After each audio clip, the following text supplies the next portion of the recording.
It's Red Eye Radio.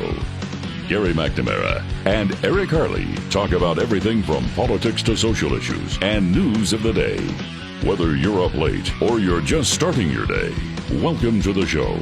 From the Uniden America Studios, this is Red Eye Radio.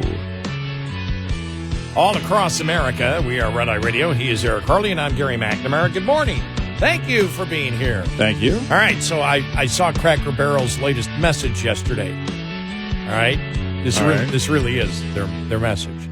It is the traditional Cracker Barrel logo, and underneath, in connection with the company's brand work, we have recently made updates to the Cracker Barrel website, including adding new content and removing out-of-date content.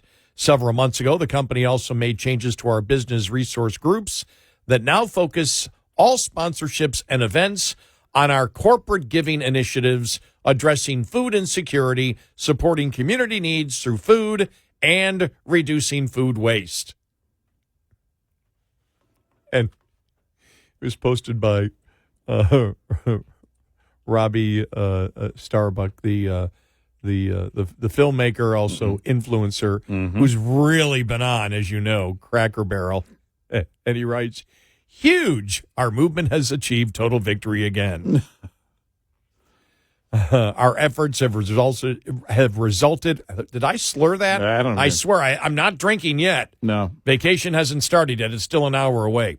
Our boycott against Cracker Barrel has resulted in them ending funding for pride events, removing woke propaganda from their site, changing their ERGs, and changing their logo back. Cracker Barrel has just released their latest statement, which I just read to you. Yeah. So, wow. That was a quick change. How long does the CEO stay? Well, I'll tell you this. Performance is everything. And this is a huge, it's almost like you've got a broken window in your house, you know, that you're trying to fix. You put some cardboard over it, but it's really not fixed yet. And it is, you know, you're just waiting to see, can you fix it?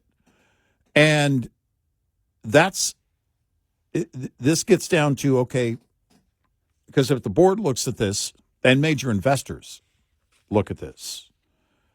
The one investor based in San Antonio, Big Larry, and he has talked about it. Others have talked about it. But he's like, you know, a number of investors and the board. Those are the people you have to listen to. Your customer base spoke. Now the board has to decide, because I would question your ability to make future decisions for the company going based on this, because you can't always you can't assume that it's going to be a decision that's going to have your customer base involved like this one. It could be one that you make internally. That's a really horrible decision, and then all of a sudden it plays out badly. The point is, I question your decision-making abilities if this one, you know, was your, you know, out of the chute, your the one that was going to make you, or in this case, break you. I don't know. But is she calling? Does she want to do this, or is she being forced to do this by the board? I think she's forced to do this. I don't think she wants to do this because I don't have anything based on this. Just this really reeks of something that happened where the board's looking at this going, we don't have a choice.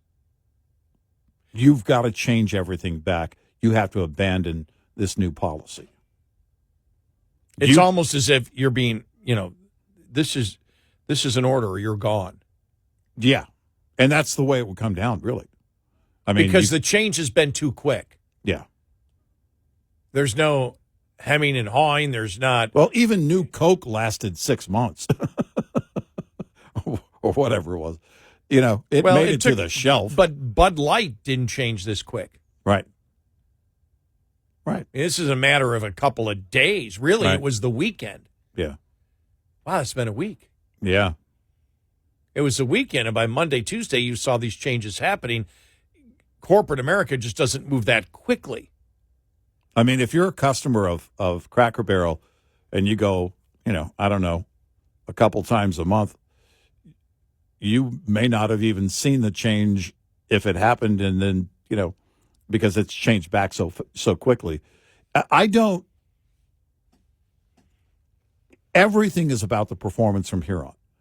She would have to then now take this, and the bottom line for the company has to be maintained. The net profits have to be back where they are. But I would have my doubts, given this is such a huge misstep. It tells me that your ability to plan, your ability to build strategy for the company long term is limited, which means, and you don't get a CEO, for just 2 years. You want to hire a CEO to be there for a long time. You want them to, and they should be performing every step of the way. But the idea is you want that long-term growth. You want a good CEO for long-term growth. Therefore, that CEO would be there throughout that long-term growth. I don't have that confidence, and I'm a complete outsider. But it will depend on their bottom line. The fact is, as we've talked about, she killed the brand, but she is the brand. Yeah. By the way, I shouldn't say I'm a complete outsider because I eat there. So I'm a complete I'm a outsider. customer. I'm somebody that you could have possibly lost as a customer. And, so those are the things that it has to be about. Well, first of all, how well is the recovery? Right? You're replacing that broken window, but did you get the seal on it right? Is there any air coming through? Did you get it right? That's the question. Because there is that group. I can't measure it. But some people look at this and go, yeah, but she's still the CEO, and I don't trust that they're not going to do something else or whatever, and it left a bad taste in my mouth. Those things are very real. Perception is reality, and it doesn't matter what the reason. The point being, if you've turned them off and they're not coming back right away, there's that danger of them never coming back. So recovery right now is going to be measured. And we know the story that was written, and it came from the SEC filings. We know the one investor, what's his name? Biglari, yeah. That he made it clear, and this has been going on for a year and a half. This wasn't like a quick marketing decision for one commercial. Right. For example, Bud Light. This was the entire management team knew the objections, knew the fact that they were destroying their brand, knew what happened to Bud Light, and still went on with it anyway. That's the thing. And for me, to sit there and this is where we've said, don't assume that people in high positions of power have a clue, because clearly they didn't. And they were being warned. The story we brought you the story the other day, over and over and over again, they were being warned. Don't do this, by one of their biggest investors. Right. Don't do this. What are you doing? Well, the brand is old. The brand is supposed to be old. It's the whole point. That's the whole point of the brand, is to be old. It's rustic 1920s Americana. It's what it is. Yes. If you change it to metal and glass and you get rid of the man and you go woke in all of your policies and leftist on all of your policies, it's the opposite. It's 180 degrees opposite of what the current brand is. What is your business model? Who are these new people you're going to bring in when there's these modern restaurants everywhere, and we have our own niche, which is completely and totally unique? Right. It would be like, and while we've had our share of conversations about decisions at the top at Starbucks over the years, but it'd be like Starbucks came out and said, you know what? caffeine is not good for you. We're going full on decaf, 100% decaf, and no sugar. You know what I mean? It's black and Splenda. That's right. Black decaf and Splenda. That's right. Black decaf and Splenda. Right. And we also think it's a little too hot, so we're going to serve it lukewarm. I mean, it's it's a great point. But it's a great point. If you're going in to break a brand, my thought would be this. Why not launch a separate, which wouldn't be Cracker Barrel, but if you're looking to do this, launch a separate company, launch another restaurant chain. Or a trial balloon. Yeah. We have this other idea. We can expand off this. Mm-hmm. And we think if we do this is something that we could add in addition to all of our Cracker Barrel restaurants. Right. And if it works tremendously, I don't know, maybe down the road we might make different, ideas for this, but odds are we won't because this is actually a different brand, and this brand is, specific here for Cracker Barrel. Right. You could do that, but no, they just went ahead, and I just loved the audio we played earlier of the co-founder, 93 years old. Mm-hmm. When he heard the $700 million, it's like you're just throwing your money down the toilet. What are you doing? I mean, that's exactly. You just ate up all your profits for a couple of years. You just destroyed it to destroy your brand. It makes no sense. Well, think about this. If the company was founded in 1969 to be something that reflected the 1920s, it would be like launching something today that reflects the mid-'80s. And nothing good happened in the mid-'80s. Let's just face it. Aside from Ronald Reagan,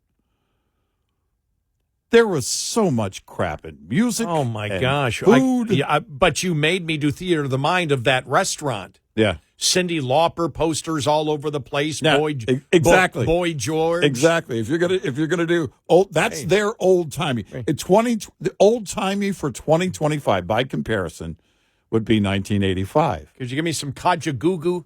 Right.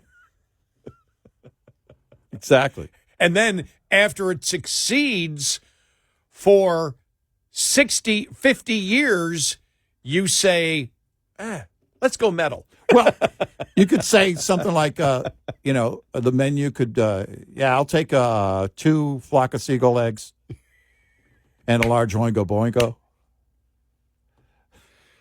Large Oingo Boingo. Can I get a side of Duran Duran? I mean, how do you want your eggs? Beat it. Beat it. Exactly. Hold on a second. I think we're coming up with a really good restaurant chain idea. Can we fit Jump in here, or are we just going to go all new wave? Yeah. Yeah, we could probably fit some Van Halen in there. A bit of Van Halen, but it can't be it's got to be the pop Van Halen. Yeah, exactly. Yeah. It's you could That's when the thing is, that is sweet memories for me, because that's where I started in radio. I mean, that's really what I started playing, was the 80s stuff. I wasn't really into it. Oh, I thought you were talking 1920s. Never mind. What? No. The 1980s. And so all that music, I'll hear it today, and even though it's never been my favorite music, the nostalgia is just You just go, yeah. I remember what I was doing right at this time when I heard the song for the first time. Well, you know why? Because everything right now is so intense and serious, and nothing in that time seemed to be intense and serious. No, it wasn't. It's like, and I think that's it. My wife and I often talk about our very young years together. I mean, we were virtually kids when we got together, and we think about the tiny house that we lived in. It was just about 1,000 square feet, and we have such fond memories. And the thing is because when you get older and you then start to acquire more, well, you have greater responsibility and everything else, so it's more involved. And I heard Larry the Cable Guy talk about it. He goes, I'd love to go back to the time, one day back in the years when I was sitting down and, at a diner writing comedy jokes and it's not like it is today. And one guy said to him, yeah, because you're a billionaire today. And he goes, no, I said go back for one day. No, they're sweet memories. I love where I am today. Yeah. I do not want to relive. Yeah. Do you really want to hurt Reminiscing me? is one thing. Do you really want to make me and cry? by the way, whatever you do not wake me up before you go. 866-90 Red Eye. This morning's USDA Farm Report is brought to you by House Products. Tested, trusted, guaranteed since 1920. A challenge for years in rural America, a shortage of veterinarians. Thursday in Mississippi, Agriculture Secretary Brooke Rollins announced a new effort to address that. USDA is issuing the Rural Veterinary Shortage Action Plan. Speaking at Mississippi State University's College of Veterinary Medicine, the secretary explained components of the plan. First, we are enhancing and streamlining USDA's veterinary grant programs. We are making an additional $15 million available for the Veterinarian Medicine Loan Repayment Program and streamlining the application process to collect less information and allow submission via an online portal. Additional plan aspects include economic research to analyze rural veterinarian shortages, strategies to create a direct public service pipeline for veterinarians, and we will work with veterinarian schools across the country to increase recruitment from rural America. I'm Rod Bain reporting for the U.S. Department of Agriculture in Washington, D.C. This report brought to you by Cenex Fuels and Lubes. Lines open for your calls. 866-90 Red Eye on Red Eye Radio.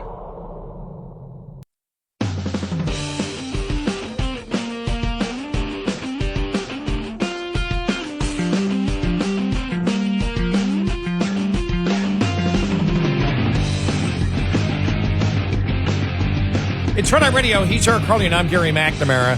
All right, so how split are we as a country? Are we tribal? Is there a lot of partisanship? Here's the latest Gallup poll.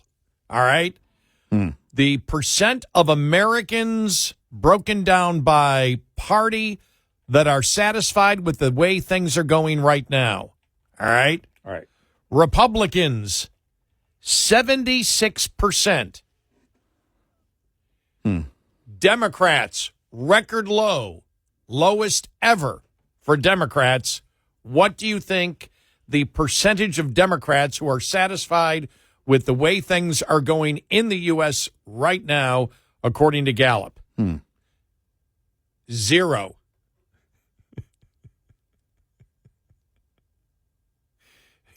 It's 0. 0.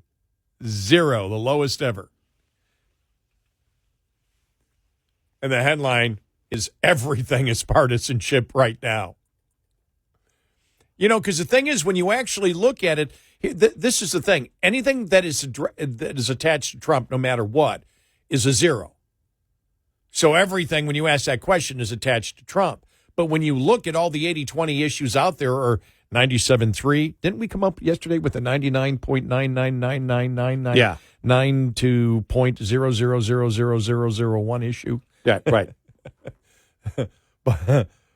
But you see all those issues out there where Democrats are over 50% agree with what the solutions are, which is what Trump is doing. As soon as you attach Trump's name to it, it crashes. So there are Democrats that like what Trump is doing but can't give him credit. There's no other way you could look at that. You can't. That's basically it. You just can't bring yourself to give him credit. Yeah. 0. I burst out laughing when I saw that. Yeah.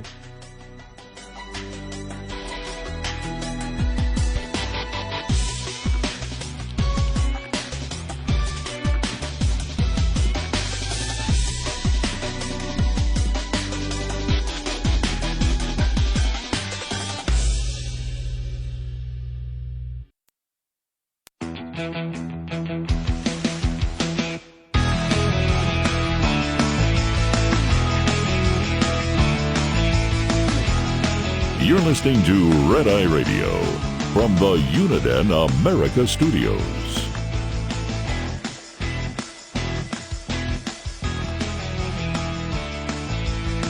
And he is Eric Harley, and I'm Gary McNamara. Welcome and good morning. I just was reading this op-ed piece, Wall Street Journal. If Trump fails at peace in Ukraine, a war Vladimir Putin can't figure out how to end is likely to get bigger eventually. Here's the thing. If Trump fails at peace, peace is not decided by Trump. It's going to be decided by Putin. Trump can be the broker, but in this case, Trump gets the support of Europe, right? Mm-hmm.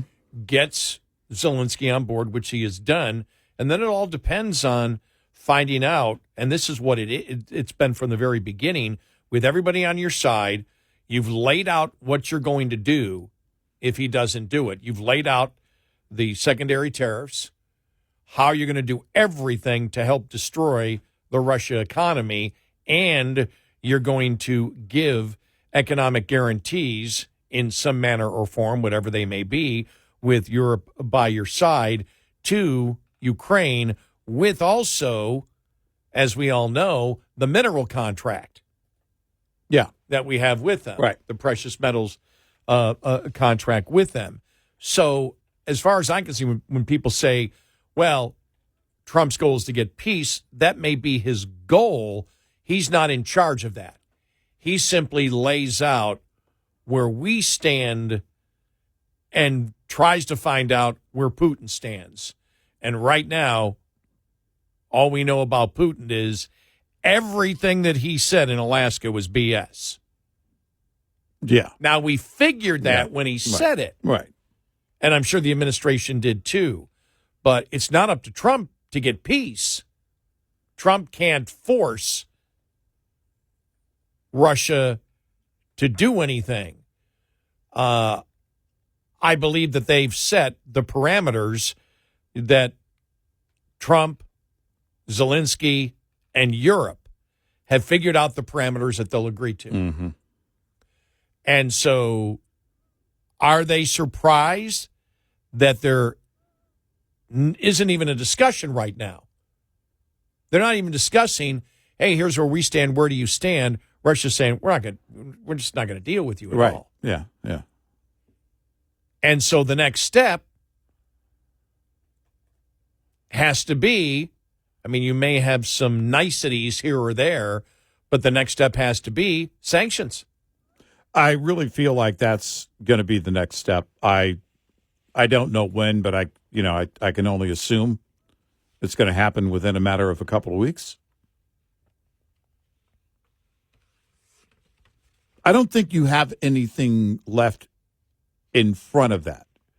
In other words, I don't think there's no other chance that a meeting is going to bring what you want out of the meeting.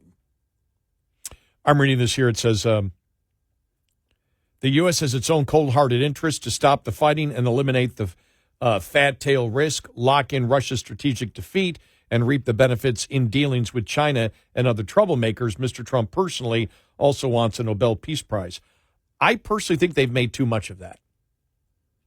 Yeah. To me, I agree. Is that media-driven? Yeah. Okay. Yes. I felt like it was all along. Okay. Well, you and I have never discussed this. No, this is we the first haven't. time we've talked about this. But I felt that was media-driven Yeah. from the beginning. And it was almost like a side note or a sideshow. And I don't believe that's at all what the president is focused on. And then he writes, therefore, Anchorage came off the way it did because it was a meeting of two heads of state who needed to flatter each other because they want something from each other and they can't quite put a frame around it. That might be more accurate. Yeah. That could be more accurate. Yeah.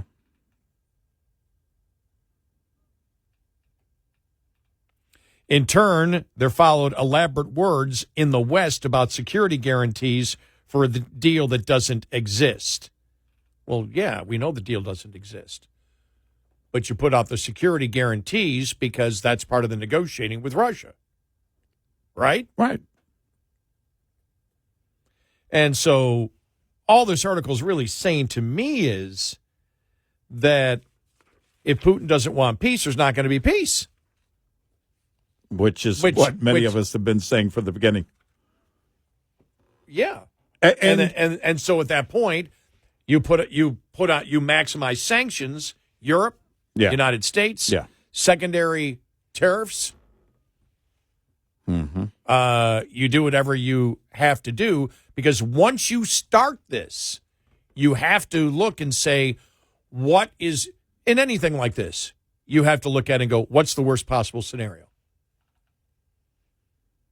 And the worst possible scenario seems to be, which, by the way, there could be a lot worse possible scenarios, is the United States, Ukraine, and the European Union all in agreement to put the pressure on Putin.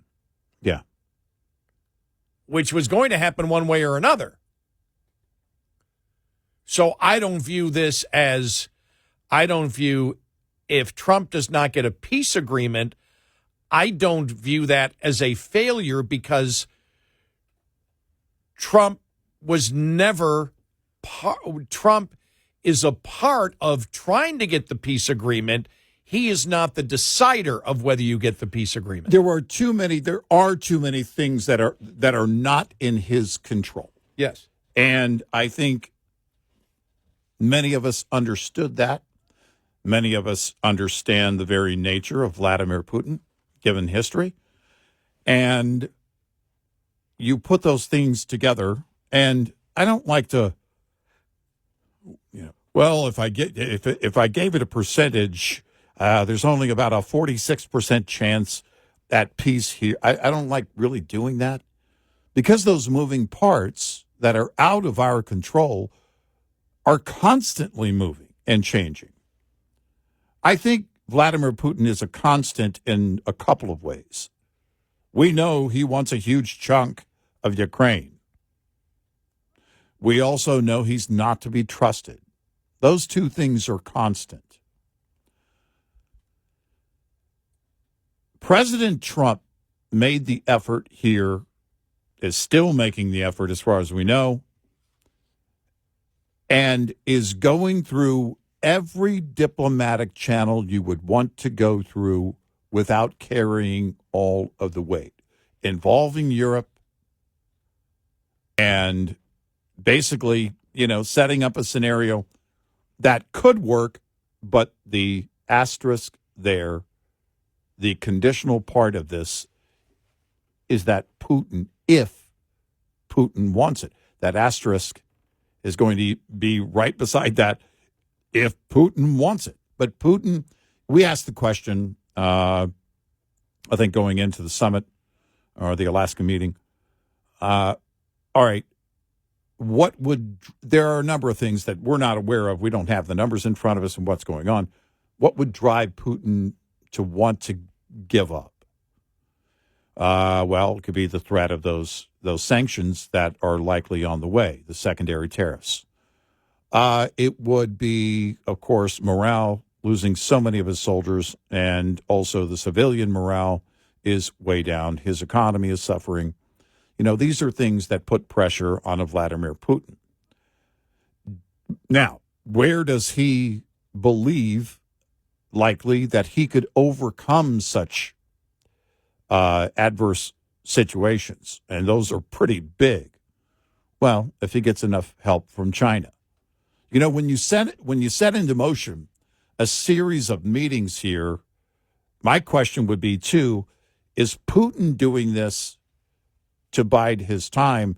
Is there something that he's negotiating with China in a backroom deal that's going to have him on more solid ground, weaponry or whatever it might be? And is that his only play here, to distract the U.S. and Europe long enough to work something else out with China? I don't know. Or is it just trolling like he does? Let me ask you this. The administration they backed off. I mean, they tried to make the case, which nobody was buying. Right. Not even, few of the influencers were, okay, he found an exit ramp off, but the 600,000 Chinese students. And even when they said, no, that was for 2 years, and it was noted, yeah, but we just have a little over 300,000, and most of them are going for 4 years. So if you do 300,000 a year, you are increasing it. Right. And then it didn't seem to matter. It was like when I was reading, because Fox News is the one they did the story again yesterday. The administration tells us now, and they were blunt about who told them from the administration the day before with Katie Pavlich. It was basically a source is telling us, well, no, nothing's changed at all. And it was the influencer said, well, what are you talking about? That's not what you said. You said this, and 300,000 is still too many. If you're going to keep it the same, it's too many. Right. But is there an effort? Is it not about the trade right now, but is the trade and anything else, the students, was that a trial balloon to see if he could sell it to the MAGA base, because the goal is to move China away from supporting Russia here? Just total speculation on my part. But if it doesn't make sense to anybody why he did it, was there some sense in it? I am not making a statement by asking that question. No, I think it's a solid possibility. Certainly, in the larger picture, that you would want to incentivize China to move away from siding with Russia and certainly providing for Russia. It doesn't. How does it benefit you? Right. Exactly would be my communication to China. But right. I know that if the peace doesn't happen, that there's going to be tremendous criticism of Trump, even from Republicans, that he didn't accomplish his goal. Trump accomplishes the goal if he can't control what Putin does. Right. But if he accomplished the goal by uniting Europe, by doing the mineral deal, which ties us in to the Ukraine. You can't have domination over Ukraine if we've got the mineral deal. Right. And then you put all the sanctions on. If Trump does that and follows through with it, he's done all he can do. Yeah. Peace isn't up to him at that point. I would be satisfied with that. I'm not going to be sitting there. We've disagreed with stuff that Trump has done. We just don't look for any reason. If he's doing the correct thing and doing all he can do and doing what we believe he should be doing as an American president, and we've agreed probably 95% of what he has done on different, foreign issues out there. When you saw that, what was it, France, Great Britain, and who else, Germany, was it, that now have come out against Iran? Right. Saying, okay, you're not following the nuclear program. We think you're starting to rebuild. We're going to come after you. How much influence did Trump have in that behind the scenes? I think all of it. I think he was the driver there. Yeah. I think he was the driver.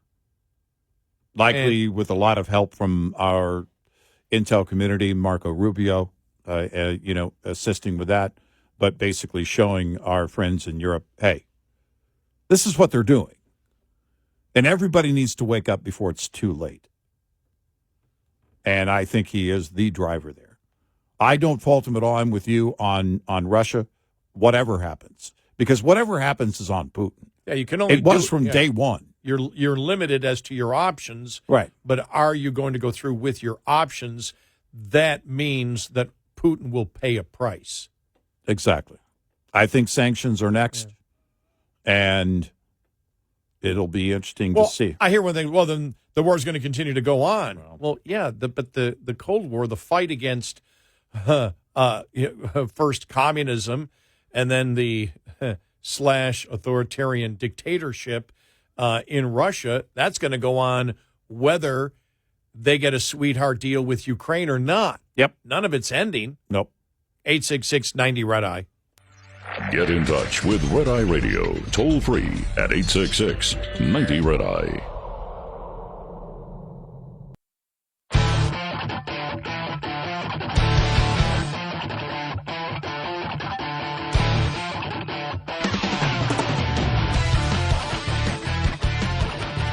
We are Red Eye Radio. He's Eric Harley, and I'm Gary McNamara. We're just looking at the weather map. There's a lot of cool temperatures. I wonder if we had a much cooler summer. I know we did here in Texas.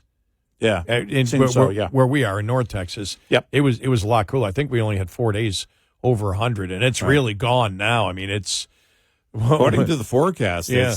It's gone. We'll be into the 60s. Yeah, next at week. night, which is unbelievable for this time of the year. Right. And I was looking up in Buffalo, and their high today 63, low 49. It's like, right. Oh my gosh, they're already into the 40s. It's not September yet.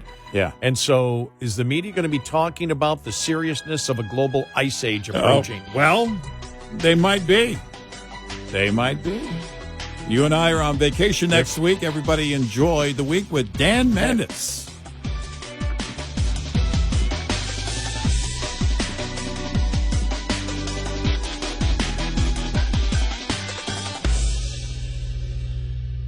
This is Red Eye Radio on Westwood One.